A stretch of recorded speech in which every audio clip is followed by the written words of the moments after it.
எத்தனையோ வல்லரசுகளின் நாகரிகங்கள் தோன்றி அழிந்த போதும் கூட நமது தமிழரின் நாகரிகம் மட்டும் இன்றும் அழியாதிருப்பதற்கு காரணமே எதையும் மறந்து மன்னித்து விடும் தன்மை தமிழருக்கு இருப்பதால் தான்.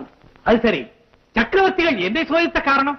எங்கள் சோழ நாட்டின் தலைவாசலாக இருக்கும் வேங்கி நாட்டை ஆண்டு கொண்டிருக்கும் நீ மாற்றான் படைக்கு பயப்படுகிறாயா அல்லது சுதந்திர புருஷனாக வாழ நினைக்கிறாயா என்பதை பார்ப்பதற்குத்தான் உன்னை சோதனை செய்தேன்.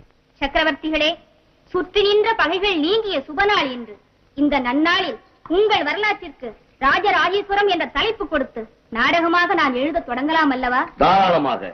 ராஜராஜேஸ்வரம் என்ற அந்த நாடகத்தை ஒவ்வொரு வைகாசி பெருவிழாவிலும் நமது தஞ்சை கோவிலிலே நடிக்க ஏற்பாடு செய்து விடுகிறேன். இதெல்லாம் என் புகழை பரப்புவதற்காக அல்ல, என் கொள்கையோடு நாடகக்கலையும் வளர வேண்டும் என்பதற்காக. அப்படியே செய்யுங்கள். நாடகாசிரியருக்கு இன்னொரு வேண்டுகோள். என்ன சக்கரவர்த்திகளே? நமது சோழ நாட்டு பெண்ணை